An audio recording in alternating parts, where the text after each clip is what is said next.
나는 얼마 전 포워드 익스플로러 2019 한대에서 완전히 망가진 트랜스퍼 케이스를 직접 탈거했다. 차주는 74살이었고 고정 수입으로 생활하는 상황에서 수리비로 약 500만 원이 넘는 견적을 받아 들고 있었다. 이건 단순한 사례가 아니다. 매주 내 작업장에서는 비슷한 일이 반복된다. 많은 사람들이 SUV를 선택했다가 예상치 못한 유지비 때문에 평생 모은 돈을 조금씩 잃어가는 장면을 나는 계속 목격하고 있다.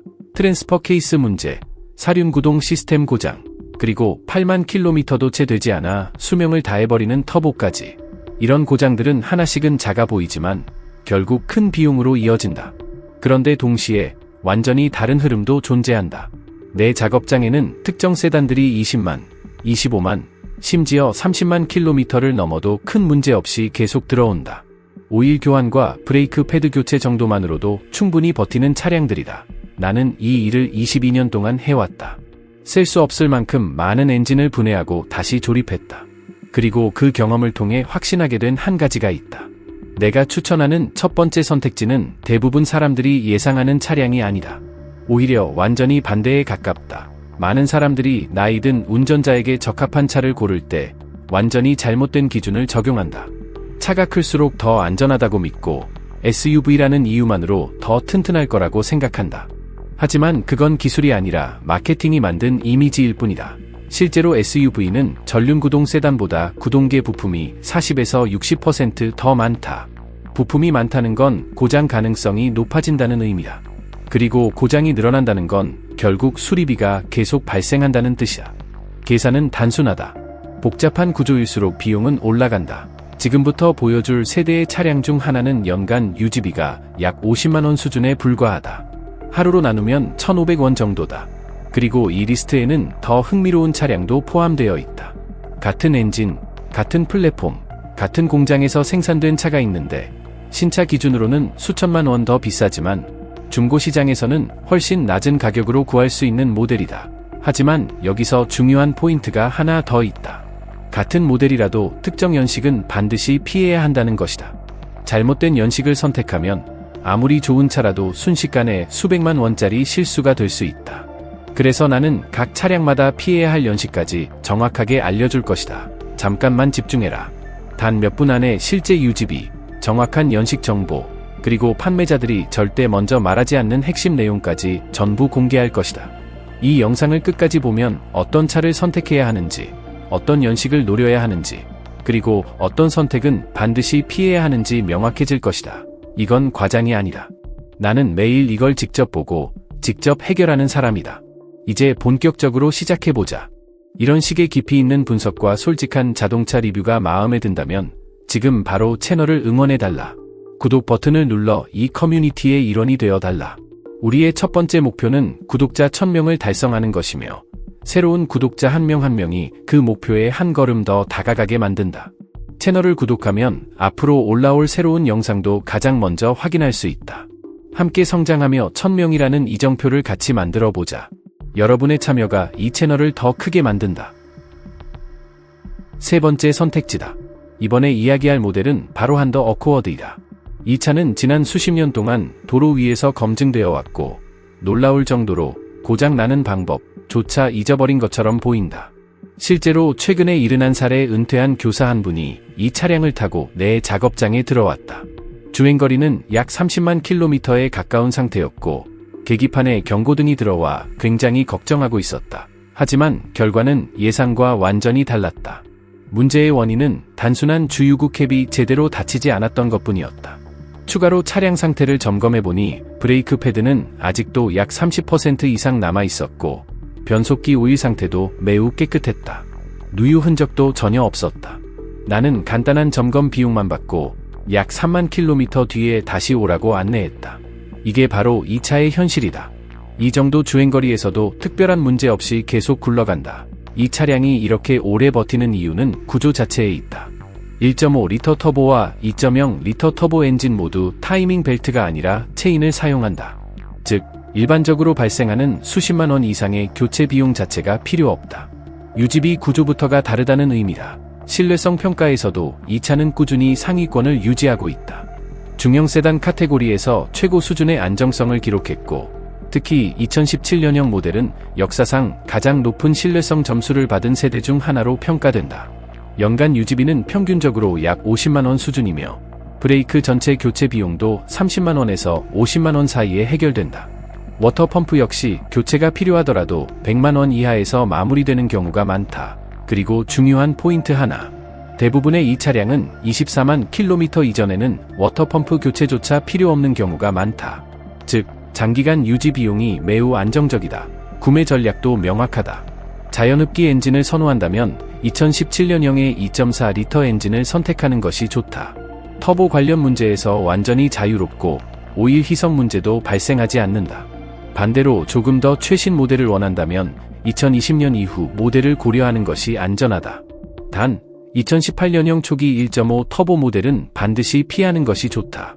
당시 일부 환경에서 연료가 엔진 오일에 섞이는 문제가 있었고 이후 개선되긴 했지만 첫 해 모델은 리스크가 존재한다. 이 차는 특히 실용성을 중시하는 운전자에게 잘 맞는다.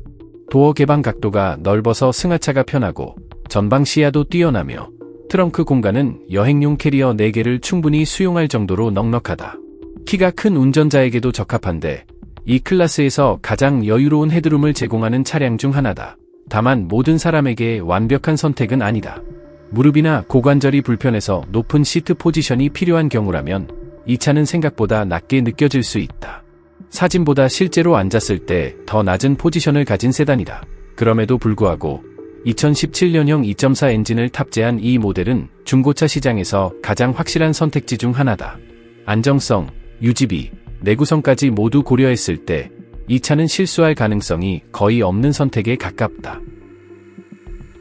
하지만 이제 두 번째로 넘어가면 이야기가 완전히 달라진다. 여기서 등장하는 모델은 아까 이야기한 차보다도 구조가 더 단순하게 느껴질 정도다. 이번 주인공은 바로 토요타 캠리다. 이 차를 한마디로 표현하면 지루하다는 말이 딱 맞는다. 그런데 그 표현은 단점이 아니라 내가 줄 수 있는 최고의 칭찬이다. 왜냐하면 이 차는 고장이 날 만한 요소 자체를 최소화한 구조이기 때문이다. 실제로 내 고객 중 한 명인 은퇴한 우체부는 이 차량을 신차로 구입한 뒤 은퇴 이후의 모든 일상에 사용해왔다. 장보기, 장거리 이동, 손주를 데리러 가는 일까지. 최근에 점검을 위해 들어왔을 때 주행거리는 약 40만 킬로미터에 가까운 상태였다. 그런데 더 놀라운 건 엔진도 그대로였고 변속기도 한 번도 열어본 적이 없었다는 점이다. 내가 한 작업이라고는 브레이크 교체와 점화 플러그 교환이 전부였다. 그것도 이 주행거리에서 처음으로 진행된 작업이었다. 이리듐 플러그는 원래 19만 킬로미터 정도까지 사용 가능하지만 그냥 잊고 지냈던 것이다. 전체 비용은 약 50만원 수준이었다. 솔직히 말하면 하루 외식 비용보다도 적은 금액이다. 이 차량이 이렇게 유지비가 낮은 이유는 구조 자체에 있다. 2.5리터 다이나믹 포스 엔진은 타이밍 체인을 사용하기 때문에 정기적인 교체 비용이 없다. 기본적으로 돈이 들어갈 일이 줄어드는 설계다. 품질 평가에서도 이 차량은 중형 세단 시장에서 최상위권을 유지하고 있으며 유지비 역시 평균적으로 연간 약 50만원 수준이다. 이는 현재 도로 위 대부분 차량보다 훨씬 낮은 수치다. 또한 초기 몇 년 동안 큰 고장이 발생할 확률도 매우 낮다. 일반적인 차량보다도 더 안정적인 수치를 기록하고 있으며 실제로도 큰 수리 없이 오랜 기간 운행되는 사례가 많다.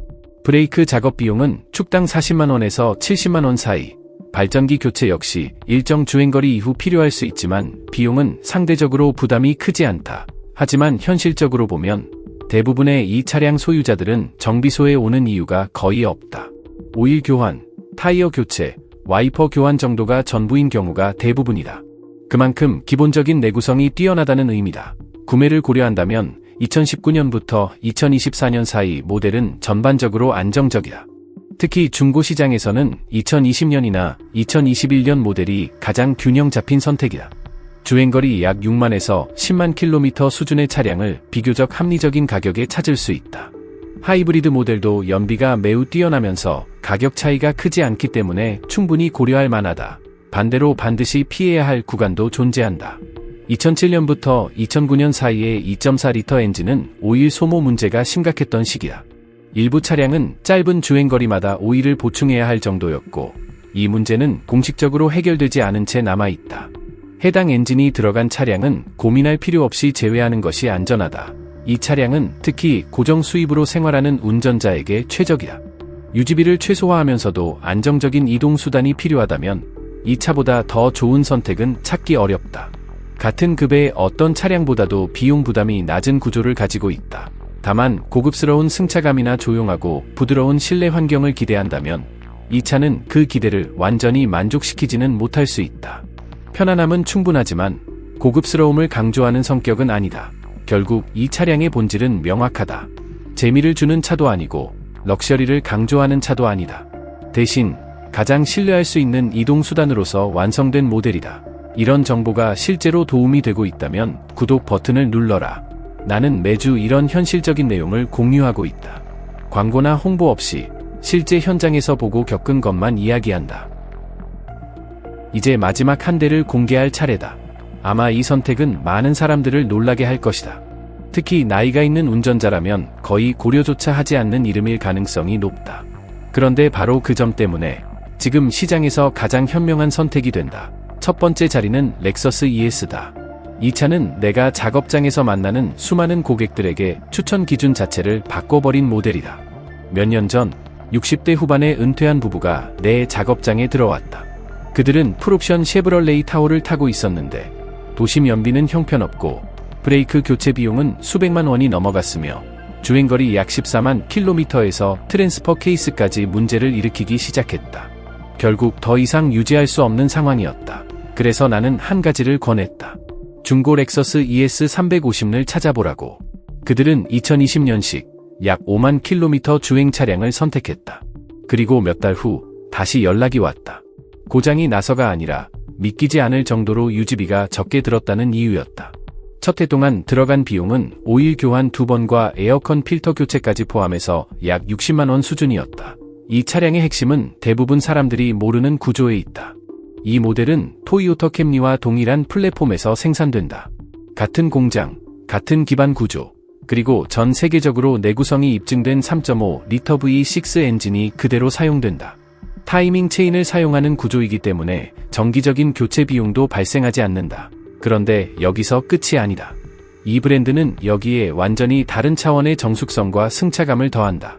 2중, 3중으로 밀봉된 도어 구조, 소음을 차단하는 특수 유리, 그리고 추가적인 방음 설계까지 적용되어 고속 주행에서도 신뢰는 거의 무음에 가깝다. 신뢰성 평가에서도 이 차량은 매우 높은 점수를 기록하고 있다.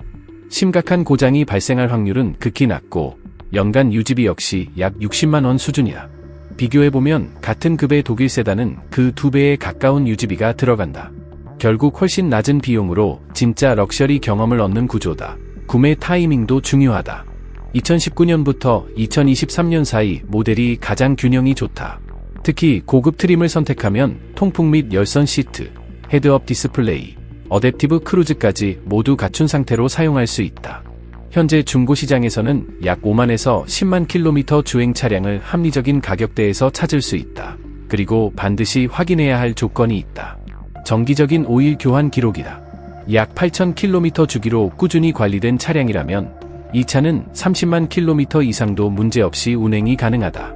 실제로 거의 40만 킬로미터까지 원 엔진으로 유지된 사례도 존재한다. 이 차량은 조용하고 부드럽고 편안한 주행을 원하는 사람에게 최적이다.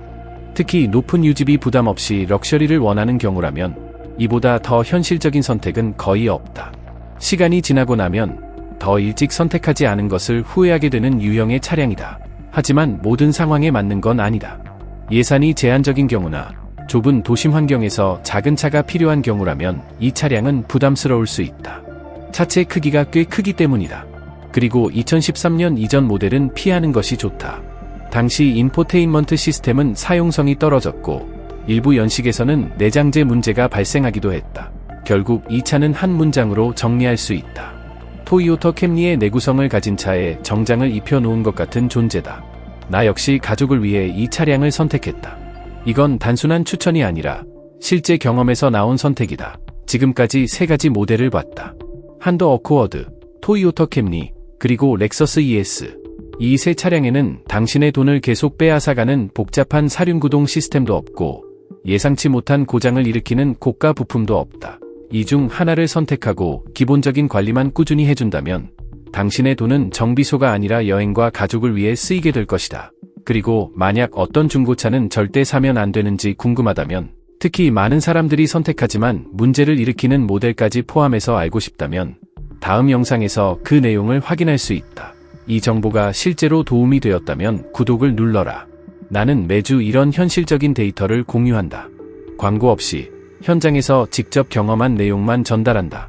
좋아요와 댓글, 그리고 이번 주말 차를 보러 갈 가족이나 지인에게도 꼭 공유해라. 22년 동안 현장에서 보고 판단한 결과다. 나는 이 세대를 선택한다. 다음 영상에서 보자.